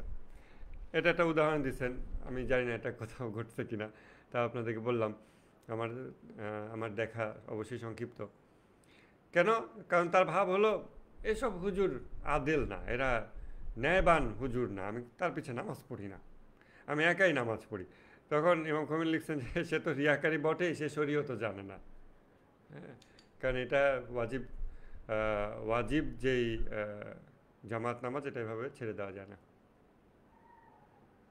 এটার সূক্ষ্ম আরও বিধান আছে, এটা আপনাদের ঘাটাঘাটি করে মনে হয় না কোনো ফায়দা আছে। এরপর রিয়া ডিটেক্ট করার উপায়। এটা আমরা একটু দেখব ইমাম আলী আলাইহিসসালাম থেকে। ইমাম জাফর সাদিক আলাইহিসসালাম ইমাম আলী আলাইহিসসালাম থেকে যেই হাদিসটা আনছেন সেটা হলো রিয়াকারীর 3টি শনাক্তকারী বৈশিষ্ট্য রয়েছে। মানুষের অভিবাদনে সে উচ্ছ্বাস প্রকাশ করে, যখন মানুষ কংগ্রাচুলেট করে, বাহ অসাধারণ কাজ হয়েছে, সেই শেয়ার, লাইক, লাভ, রিয়্যাক্ট, হ্যাঁ হ্যাঁ এরকম জাজাকাল্লাহ, বিভিন্ন মানুষ যখন অভিবাদন দেয় তখন সে উচ্ছ্বাস প্রকাশ করে, তখন তার এক্সপ্রেশন সে খুশি হয়ে যায়, এটা বোঝা যায়। এটা হলো প্রথম, ঠিক আছে? মানুষ যখন তাকে প্রশংসা করে এটাতে সে খুশি হয়, উচ্ছ্বসিত হয়। সেকেন্ড হচ্ছে একাকী সে বিষণ্ণ থাকে, বিমর্ষ থাকে। এগেইন রিয়ার টোটাল আলোচনা শুধু নিজেকে যাচাই করার জন্য, প্রত্যেকে নিজের অবস্থা চিন্তা করবেন। একাকী সে বিষণ্ণ থাকে, বিমর্ষ থাকে। থার্ড, তার প্রতিটা কর্মের জন্য সে প্রশংসা আশা করে। এটা আমরা কিভাবে বুঝতে পারবো? নিজের অন্তরের দিক তাকায় যে আমি প্রশংসা ছাড়া কোনো কর্ম করি কিনা। আবার সেটা ঠেকার কর্ম না, ওই যে ভাই আপনি কয়টা ঘুষি খেতে পারেন, এমনিতে 3 টাকা, কিন্তু বেঁধে যদি দেন তা যত দেবেন তত। এখন আমরা ঠেকার কাজ তো বহুত করি, হাসি মুখে বস হা হা হা হি হি, এগুলো বাস, আসলে তো বসকে গালি দিচ্ছে, ওইগুলা না। আপনি ভলান্টারিলি করতে পারেন, করতেছেন, ঐচ্ছিক কাজ, আপনাকে বাধ্য করতেছে না, এরকম কাজের জন্য আপনি প্রশংসা আশা করতেছেন না, কিন্তু করতেছেন, এরকম যদি হয় তাহলে ভালো। কিন্তু তা না হয়ে যদি ওটার প্রশংসা আশা করেন যে আমি এত কাজ করলাম, এতগুলো মানুষ, এই সে একবার তারা এটা বললোও না, এই যে এই কথা অনেক সময় আমরা অনেকে অভিযোগ শুনি, একবার এটা বললোও না, একবার একটা থ্যাঙ্কসও বললো না, এক কাপ চাও খেতে বললো না। তো এরকম অনেক কিছু আমরা মানুষের কাছ থেকে এক্সপেক্ট করি। নিজের দায়িত্ব পালন করতে পারাটাই হওয়া উচিত বিগেস্ট এক্সপেকটেশন আল্লাহর কাছে, যে আল্লাহ আমি আমার একটা দায়িত্ব পালন করার জন্য পথে কোনো বাধা পাইনি। আমার দায়িত্ব ছিল, আমি ধরেন আমি একটা কোনো বাসায় গেলাম, একটা রাজমিস্ত্রির কাজ করব, বা আমি একটা ইলেকট্রিক কিছু ফ্যান ঠিক করব বা সামথিং এরকম, আমি সেখানে একটা কাজ করে আসলাম, ধরেন 2 ঘন্টা বা 3 ঘন্টা লাগবে, আমি আমার দায়িত্বটা সুন্দর মতো পালন করতে পারছি, কোনো বাধা পাইনি, আলহামদুলিল্লাহ, এটা তো আমার এক্সপেকটেশন ফুলফিল হয়ে যাওয়ার কথা। কিন্তু তার সাথে যদি এরকম হয়, একটা মানুষ আসছে, সে 3 ঘন্টা আমি সেখানে বসেছিলাম, এক গ্লাস পানিও দিল না, এক কাপ চাও অফার করলো না, কেন এগুলো এক্সপেক্ট করতেছো মানুষের থেকে? আবার অভিযোগ করতেছো। পানি নিয়ে গেলেই হয়, নিজের পানি নিজে নিয়ে গেলেই হয়, তাই না? এই তো প্রতিটা কর্মের জন্য সে প্রশংসা আশা করে। এইটা নিজেকে একটু মোরাকাবার হালে নিজের দিকে তাকাতে হবে, যে আমরা আমাদের কর্মের জন্য প্রশংসা আশা করতেছি কিনা, বেশ গুড রিটার্ন আশা করতেছি কিনা, ভালো কর্ম, এরকম এটা চেক করতে হবে। তো 3টা বিষয়, মানুষের অভিবাদনে সে উচ্ছ্বাস প্রকাশ করে, উচ্ছ্বসিত হয়। একাকী সে ডিপ্রেসড থাকে, হতাশ থাকে, ডাউন থাকে, বিষণ্ণ বিমর্ষ থাকে। আচ্ছা, তার প্রতিটা কর্মচারী প্রশ্ন আছে। টিউশনিতে নাস্তা, এটা নিয়ে আমরা অনেক ছেলেবেলা যা টিউশনি করে ওদের কাছ থেকে অভিযোগ শুনে থাকি, টিউশনিতে নাস্তা দেয় না, একটা খাইস্টা, অমুক তমুক, এক গ্লাস পানি দিয়ে যায় খালি, এরকম। হ্যাঁ, তো এখন টিউশনিতে, এখন যদি এটা চুক্তিতে থাকে যে আমাকে নাস্তা দিতে হবে, যেমন অনেক সময় আমরা আমাদের বাসায় যে মহিলারা এসে কাজ করে তাদের সাথে আমাদের এরকম চুক্তি থাকতে পারে যে আপনাকে ঘর মুছতে হবে, ঝাড়ু দিতে হবে, থালা বাসন দিতে হবে, সকালের খাবার দেওয়া হবে বা 2 বেলার খাবার দেওয়া হবে। চুক্তিতে থাকলে ওকে, কিন্তু চুক্তিতে নাই, আপনি টিউশনি করতে যাচ্ছেন, আবার মনে করবেন না কেউ যে আমি টিউশনি করে আমার কাজের বুয়ার সাথে তুলনা দিল, সমস্যা কি? সেও হালাল কর্ম করে, আপনিও হালাল কর্ম করে খান। তো আপনার যদি চুক্তিতে থাকে যে আমাকে চা নাস্তা এগুলো দিতে হবে কারণ আমি ব্রেন ওয়ার্ক করি, আমাকে অমুক অমুক এই পরিমাণ মাত্রার পুষ্টিগুণ সমৃদ্ধ খাদ্য দিতে হবে কারণ এই সময় আমি আপনার সন্তানকে পড়াই, তাহলে সেই চুক্তি অনুযায়ী আপনি এটা এক্সপেক্ট করবেন। আদারওয়াইজ মুখে বলিনি, মনে মনে এক্সপেক্ট করেছি, পরে না দিলে লোকের কাছে গালমন্দ করেছি, এসব জায়গায় ছোট ছোট বেখেয়ালিতে মানুষ জাহান্নাম কামাই করে, ওই মানুষগুলোর গিবত করে। এবং যদি সেটা রিয়েলি তার দোষ হয়ে থাকে, একটা সোসাইটিতে সোশ্যাল নর্মস, ঠিক আছে, একটা মানুষ এসছে মেহমান বা সামথিং, তাকে কিছু আপ্যায়ন করা এটা একটা মানে ইসলামিক নর্মস বটে, বাট এই কাজটা একটা মানুষ না করার হাজারটা কারণ থাকতে পারে, আমি তো জানি না, আমি রিয়েলি জানি না। আমি তখন বলতে পারি কীভাবে সম্ভব, সে দেখলাম দামি দামি জুতা কিনছে, ঘরে ঢোকার সময় দেখলাম দামি জুতা নতুন, এই দামি জুতা অন্য কোনোভাবে আসতে পারে, হাজারটা এক্সপ্লেনেশন থাকতে পারে, হাজারটা জাস্টিফাইড এক্সপ্লেনেশন থাকতে পারে, অ্যাকসেপ্টেবল এক্সকিউজ থাকতে পারে যে সে আমার সামনে দুটো নাস্তা দিতে পারেনি কিন্তু তার একটা লাক্সারিয়াস স্টাফ আছে, জিনিস আছে, অ্যাকসেপ্টেবল এক্সকিউজ থাকতে পারে। সো এইভাবে আসলে কখনো আমার 2,000 টাকা ফেরত দেয় না, দেখি তো ঘুরে বেড়ায়, অমুক করে তমুক করে, 2,000 টাকা ফেরত দিতে পারতেছে না, ঘুরে বেড়াচ্ছে, এই টোটাল ক্যালকুলেশন আমি জানি না। আমি ইন্ডাকটিভলি বলতে পারি মেবি সে আমার টাকা ফেরত দেওয়ার ব্যাপারে রিলাক্টেন্ট, উদাসীন, আবার নাও হইতে পারে, কারণটা আমরা ডিডাকটিভলি গ্যারান্টিড বলতে পারি না। এই জন্য এ ধরনের কথা না বলাই ভালো, টিউশনিতে কে নাস্তা দেয় না দেয়। আর রিয়েলি যদি এটা তার দোষ হয়ে থাকে, তা আমি একটা মানুষের দোষ গোপন করলে তো আমি ভালো, কারণ মানুষের মুমিনের মানে মুসলমানের দোষ গোপন করা এটা মুসলমানদের দায়িত্ব। শুধুমাত্র স্পেসিফিক কিছু কেসে দোষকে প্রকাশ করাটা আবার ওয়াজিব হয়ে যায়, সেটা ছাড়া মানুষের দোষ গোপন করাটা এই জন্য ভালো যে আপনি জীবনে যত মানুষের দোষ আপনার নিজের ভিতরে রাখছেন, জানেন কিন্তু বলতেছেন না কোথাও কিছু, তত বেশি আপনার দোষ আল্লাহ তাআলা পরকালে গোপন করবেন। হয়তো ইমামদের সামনেই গোপন করে দেবেন, কারণ আমাদের আমলনামা রাসূল সাল্লাল্লাহু আলাইহি ওয়াসাল্লামের সামনে তো দেখানো হবে যে আপনার উম্মত এই, তার সামনে অপমানিত হওয়ার থেকে এটা ভালো যে আল্লাহ আগেই আমার আমলনামার ওই দোষগুলো গোপন করে দিয়েছে।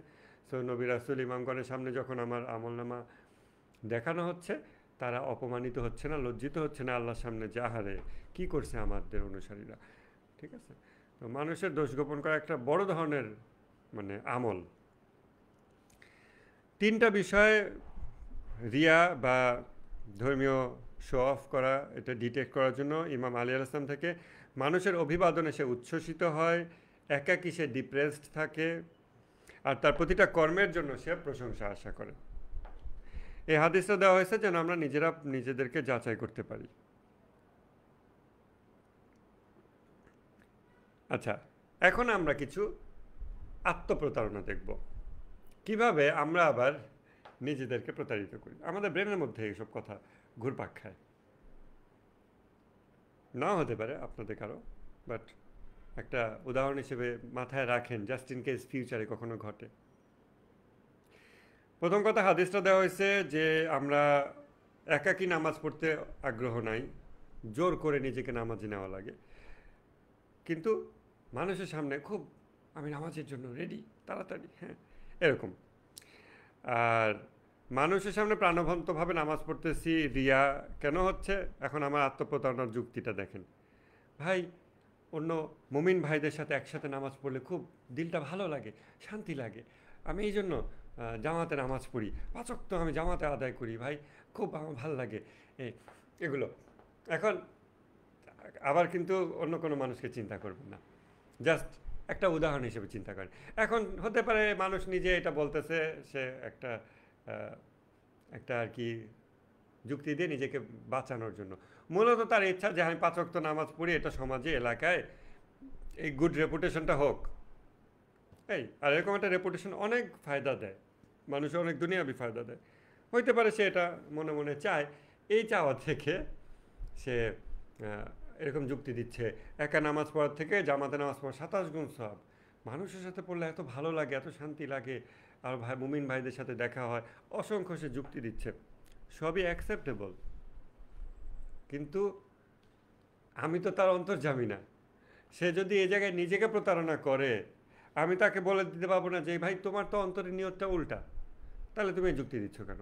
এটা বলে আমি তাকে এই রোগ থেকে তো বাঁচাইতে পারবো না, উদ্ধার করতে পারবো না। তার নিজের নিয়ত, নিজের কাল্ব, নিজেকে যাচাই করে দেখতে হবে যে আমি রিয়া করতেছি কিনা। আমার রিয়ার নিয়তে আমি জামাতে নামাজে যাই কিনা, রিয়ার নিয়তে আমার নামাজ অন্য মানুষের সামনে আমার উচ্চারণ সহি শুদ্ধ হয়ে যায়, একাকে বলে আল্লাহ আকবার আল্লাহ আকবার সুবহানাল্লাহ আলহামদুলিল্লাহ এরকম, বা ওই 4G 5G স্পিডে নামাজ।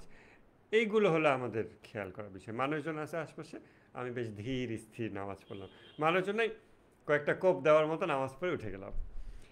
এইগুলো রিয়ার যেই ইন্টেনশন, অর্থাৎ মানুষের থেকে মানুষের ভিতর গুড রেপুটেশন বিল্ড আপ করার যেই অভ্যন্তরীণ যে গুণ, যেই রোগ, ওই রোগ থেকে এই বিষয়গুলো বিকশিত হয়, প্রকাশিত হয়।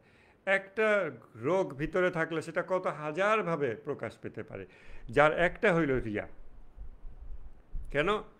মানুষের থেকে রেসপেক্ট পাওয়া, মানুষকে নিচু করা। আমি অন্য একটা সমাজে আমি রেসপেক্টেড, মানে অন্যরা আমার থেকে নিচু। আমি যদি সত্যি মানব জাতির ভালো চাই, আমার এলাকার মানুষের ভালো চাই, আমি এলাকার হুজুর বা আমি এলাকার পলিটিশিয়ান, আমি তো এরকম ভালো চাইবো যে তারা আমার থেকে মর্যাদাবান হোক, তারা আমার থেকে বেশি ধার্মিক হোক, আল্লাহর কাছে তারা আমার থেকে বেশি গ্রহণযোগ্য মানুষ হোক, সমাজে তারা আমার থেকে বেশি অ্যাকসেপ্টেবল পিপল হোক, সবাই আমার থেকে ভালো হোক, আরও ভালো হোক। আমি কেন এটা চাইবো না?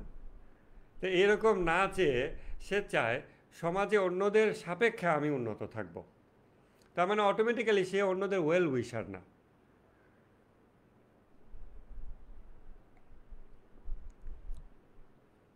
সে অন্যদেরকে নিচে ফেলতে চায়, নিজেকে তুলনামূলক উপরে দেখতে চায়, যদিও সে অলিয়া উলিয়াদের তুলনায় একেবারে জাহান্নামের নিচে পড়ে আছে।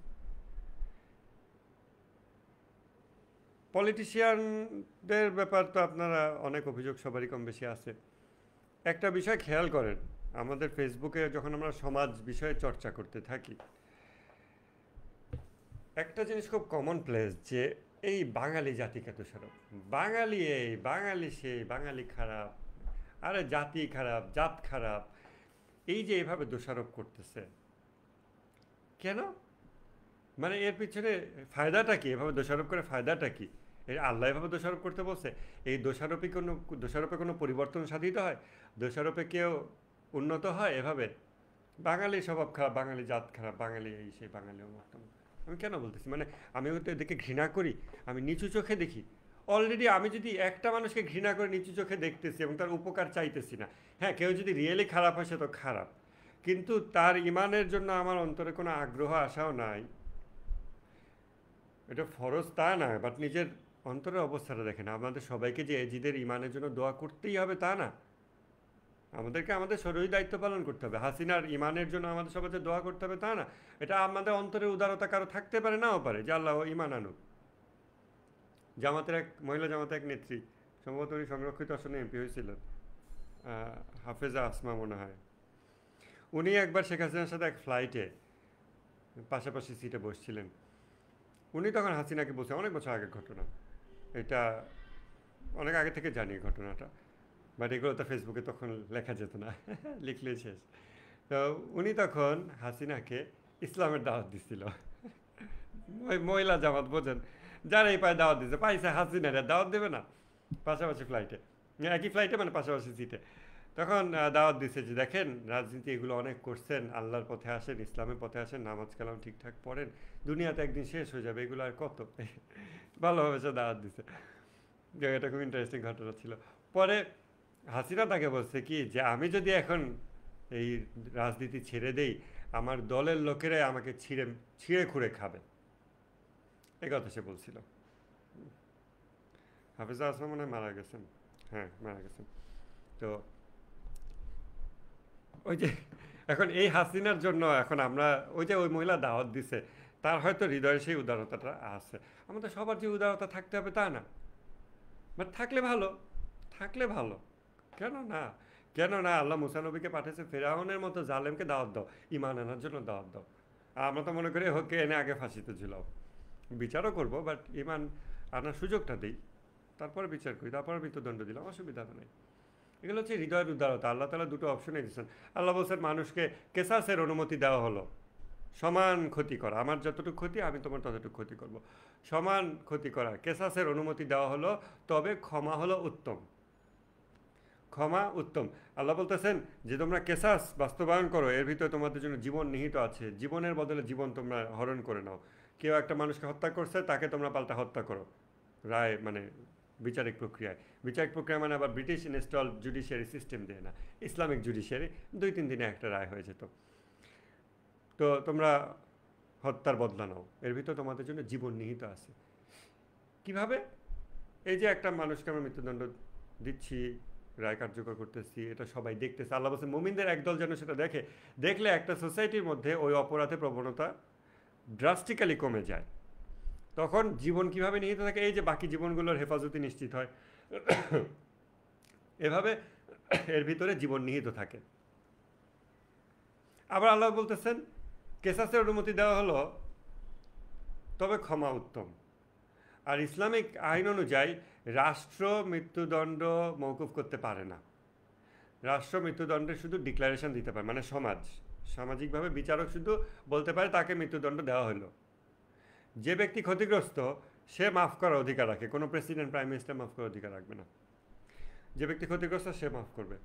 আল্লাহ বলতেছেন যে ক্ষমা উত্তম। তাহলে চিন্তা করেন, আবার আল্লাহ বলতেছেন যে তোমরা এটা কার্যকর করলে এর মধ্যে তোমাদের যে জীবন নিহিত আছে, তোমরা কার্যকর করলে ভালো, সমাজের ভালো। আবার আল্লাহ বলতেছেন ক্ষমা উত্তম। এটা কি শুধু ব্যক্তির জন্য উত্তম নাকি সমাজের জন্য উত্তম? যদি সমাজের জন্য উত্তম হয় তাহলে তো আবার ওই উত্তমটা পেলাম না যে জীবন নিহিত আছে। এই দুটার সামঞ্জস্য কিভাবে করবেন? এটা আপনাদের কাছে একটা প্রশ্ন রাখলাম, আপনারা এটা নিয়ে চিন্তা করতে পারেন যে ক্ষমা উত্তম। ক্ষমায় যদি সবাই করে দিতে থাকবে তাহলে তো অপরাধের শাস্তি দণ্ড বাস্তবায়ন সমাজে মানুষ দেখতেছে না, তাহলে তো অপরাধ বৃদ্ধি পেতে থাকবে। তাহলে আল্লাহ এটাকে আবার উত্তম কেন বলছে, বেটার কেন বলছে? সবাই যদি বেটারটার জন্য অপ্ট করে যে আমি বেটারটা করব, আমি মাফ করে দেবো, হ্যাঁ, যত বড় অপরাধী ধর্ষণ করছে, তার ফ্যামিলি রক্তপণ্যে মাফ করে দিল, মৃত্যুদণ্ড দিছে বিচারক, ফ্যামিলি বল আচ্ছা মাফ করে দিলাম, উত্তম কাজটা করলো। এখন ফ্যামিলি এটা করলো, সোসাইটিতে মৃত্যুদণ্ড বাস্তবায়ন হলো না, মানুষজন এটা দেখলো না। তো এটা যদি অপরাধটা আরও যদি কন্টিনিউ হয় সোসাইটিতে, যেটা অপরাধের শাস্তির বাস্তবায়ন দেখলে কমে আসার কথা ছিল, এ দুটো সামঞ্জস্য কেমনে করবেন এটা চিন্তা করতে পারেন। আমরা কই যেন ছিলাম যে মানুষের সামনে প্রাণবন্ত হবে নামাজ পড়া এই রিয়া। যে রোগী নিজেকে সুস্থ মনে করে তার কোনো কিওর নাই। সত্যের সাক্ষ্য হলো আত্মশুদ্ধির প্রথম ধাপ। এটা মনে রাখতে হবে, মুখস্থ রাখতে হবে। নিজের বিরুদ্ধে সত্য সাক্ষ্য দাও, আত্মশুদ্ধির প্রথম ধাপ। তারপর ইমাম খোমেনি যে কথাটা বলছেন, কেন শুধু মজলিসে তোমাদের চোখে পানি আসে, কেন একাকি চোখ ডললেও পানি আসে না? ক্ষুধাভীতি কি খালি মানুষের সামনেই জাগে? আমরা আজকের আলাপ এই জায়গাতে মোটামুটি রাখতে পারি। আজকে আমরা যে বিষয়গুলো আলাপ করলাম, একটা বিষয় আলাপ করা হয়নি, জান্নাতের কোন কোন ক্ষমতা মানুষকে দেওয়া হবে, কেন দেওয়া হবে। এখন আপনাদের এটা খুব বিস্তারিত ব্যাখ্যার প্রয়োজন হয় না, কেননা নফসের জিহাদে আমাদের যখন খারাপ কাজ করার পটেনশিয়াল থাকে, রিস্ক থেকে যায়, তখন আল্লাহ আমাদেরকে কোন দেন না। আমরা একটা কিছু ইম্যাজিন করি, ওইটা বাস্তবায়ন করতে 10, 15, 20 বছর পর আমরা আমাদের স্বপ্নের বাস্তবায়ন করি, কত মেহনত করে, কত কষ্ট করে, তাও পরিপূর্ণ পারফেক্ট হয় না। আর আল্লাহ তাআলা কীভাবে করেন?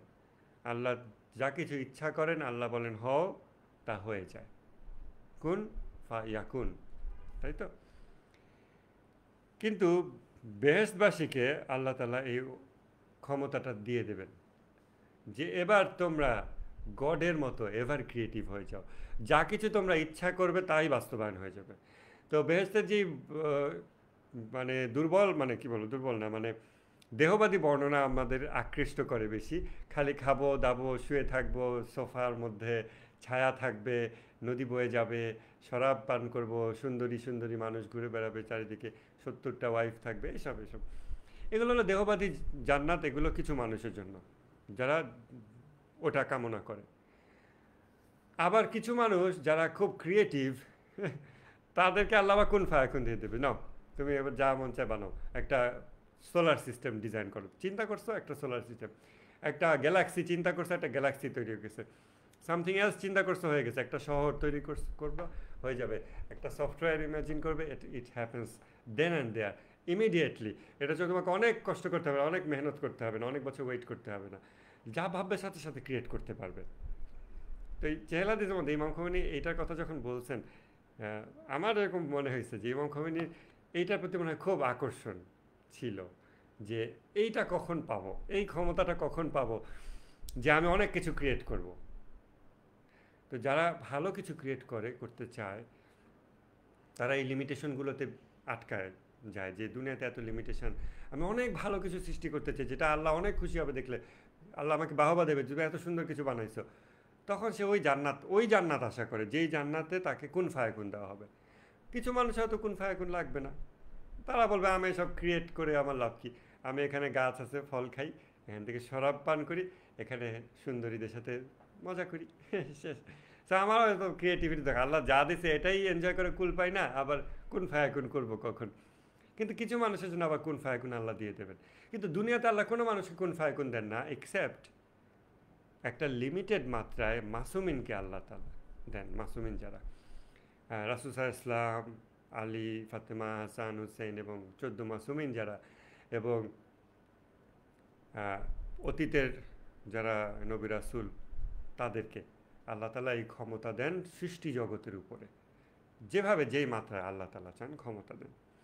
এই জন্য বলছিলেন, খাজা মঈনুদ্দিন চিশতি বলছিলেন যে আমি হুসাইনের গোলাম, আমি এইখানে মাটিতে আমার লাঠি দিয়ে মাটিতে ঠুকলে এখান থেকে এখন পানির নহর বয়ে যাবে, আর তোমরা মনে করো হুসাইন পানি না পাওয়ার কারণে মরছে। আমি হুসাইনের গোলাম যদি এটা করি তাতেই পানি বের হয়ে আসবে মাটি ফুঁড়ে, আর হুসাইন পানি না খেয়ে মারা গেছে তোমরা মনে করো। তো মাসুমিনকে আল্লাহ তাআলা ওটা কেন দেন?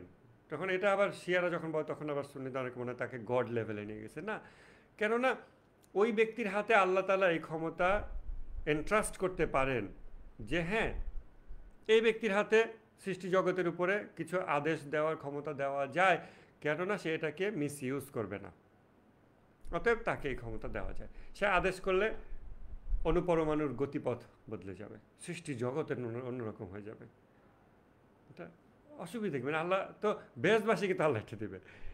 দুনিয়ার বুকে আল্লাহ কোনো মানুষকে দেওয়ার পথে অ্যাকচুয়াল প্র্যাকটিক্যাল বাধাটা কোথায়? আবেগিক আলাপে না, যে এই মনে হয় শিয়ারদের ইমামদেরকে মনে হয় খোদা বানানোর জন্য এইসব ব্যাখ্যা দিচ্ছে না। প্র্যাকটিক্যালি বাধাটা কোথায়? বাধাটা হচ্ছে আমাদের হাতে এগুলো দেওয়া যাবে না, আমরা সাধারণ মানুষ। কারণ দিলে আমাদের যখন নফসের একটু পরাজয় হবে, ওই মুহূর্তে আমরা 1 সেকেন্ডে সোলার সিস্টেমকে ধ্বংস করে ফেলতে পারি। আমাদের ইমাজিনেশন যতদূর যায় আমরা পুরাটা নষ্ট করে ফেলতে পারি, মানব জাতি শেষ, সব কিছু ধ্বংস হয়ে যেতে পারে, তাইলে আবার পরে আফসোস করে তো লাভ হবে না। এই জন্য ওই রকম ব্যক্তিদের হাতে আল্লাহ তাআলা লিমিটেডভাবে কুন ফায়াকুন দেন, এবং সেটা কতটা লিমিট উই ডোন্ট নো, আল্লাহ জানেন আর তারা জানেন।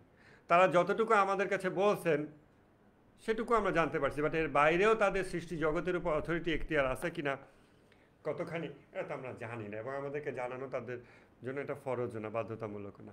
তো এইটা হলো একটা বিষয়, যে কুন ফায়াকুন কেন আমাদেরকে দেওয়া হয়নি দুনিয়াতে, কেন এটাকে সীমিতভাবে মাসুমিনদেরকে দেওয়া হয়েছে, এবং কেন জান্নাতবাসীদের কাউকে কাউকে কুন ফায়াকুন দেওয়া হবে। এবং এটা অত্যন্ত আনন্দের একটা প্রাপ্তি, যে আমি এখন ক্রিয়েটিভ হতে পারবো। যারা রিয়েলি ক্রিয়েটিভ হিউম্যান বিং, তারা যদি ধার্মিক হয় এবং তারা যদি আল্লাহকে ভালোবাসে, তখন তারা ওইটার আশা করবে যে এখন আমি জীবনে 60-70 বছরে কী ক্রিয়েট করছি, আমি অ্যাকচুয়ালি ক্রিয়েটিভ পটেনশিয়ালকে আনলিশ করতে পারবো ওই জায়গায় গিয়ে। আমি একটা বিষয় ইমাজিন করব, সাথে সাথে ওটা ক্রিয়েট হয়ে যাবে। অন্য মুমিনরা দেখবে, অন্য মানুষরা দেখবে, ফেরেশতারা দেখবে, আল্লাহ দেখবে, একটা অন্যরকম, এর মধ্যে কোনো খারাপ কিছু থাকবে না। তো কুন ফায়াকুন কিছু জান্নাতীদের দেওয়া হবে। আর যদিও আমাদের জান্নাতের বর্ণনা সবাই প্রচার করে, যা আমাদের চোখেও ঠেকে, যা সেটা হলো খালি খাওয়া দাওয়া আর বস্তুগত দেহবাদী জান্নাত। জান্নাত জাহান্নামে অনেকগুলো স্তর আছে, এটা আমরা প্রথম হাদিসে আলোচনা বইয়ের মধ্যে আনছি, ওটা একটু স্মরণ রেখেন। ডিটেক্ট কীভাবে করব রিয়া, এটা আমরা আলোচনা করছি। ইবাদত 2 প্রকার, আনুষ্ঠানিক এবং অনানুষ্ঠানিক।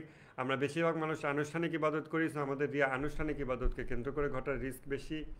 সেগুলো নিয়ে আমরা বিস্তারিত আলোচনা করলাম। আর কি, আর মনে হয় রিক্যাপ করার আজকে কিছু নাই। জামাতে নামাজে কীভাবে রিয়া প্রবেশ করে, এই জিনিসটা আমরা দেখলাম। বেশ কিছু থিওরি আসছে, আল্লাহ তৌফিক দিলে এগুলো আমরা আবার আগামী দিনে কন্টিনিউ করব। আপনাদের খাতায় নোট তৈরি হচ্ছে আশা করি। আমি হয়তো ক্লাস নিতে গিয়ে খুব বেশি নোট নেওয়ার সুযোগ পাই না। আপনাদের নোটগুলো আমাকে দিলে এটা আমার জন্য পরবর্তীতে বই লেখার কাজে হেল্পফুল হবে। তাহলে আমরা আজকে এখানে আলাপ শেষ করতেছি। কোনো প্রশ্ন তো থাকলে বলতে পারেন। বিসমিল্লাহ।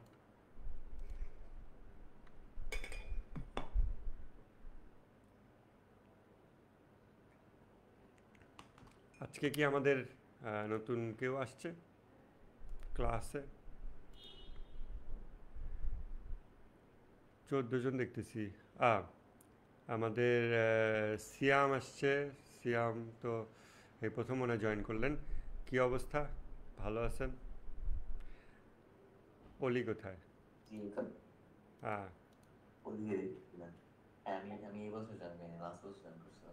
লাস্ট ইয়ার জয়েন করছিলেন। গুড। তা আপনার দিনকাল চলতেছে ভালো? হ্যাঁ, আলহামদুলিল্লাহ। গুড। তাহলে আমাদের টাইমের সাথে কি আপনার মেলে নাকি অসুবিধা হয়? আমি এই সময় ঘুমাই, সেহরি খাওয়ার পর ঘুমাই, তারপর জোহরের দিকে উঠি। ও, তাহলে আপনার ঘুমের টাইমে আমরা ক্লাস নিচ্ছি। ক্লাস শুনতে শুনতে ঘুমাতে পারেন। আমার ক্লাস শুনলে অনেকে ঘুম পায়, এটাও একটু ভালো হতে পারে। হ্যাঁ।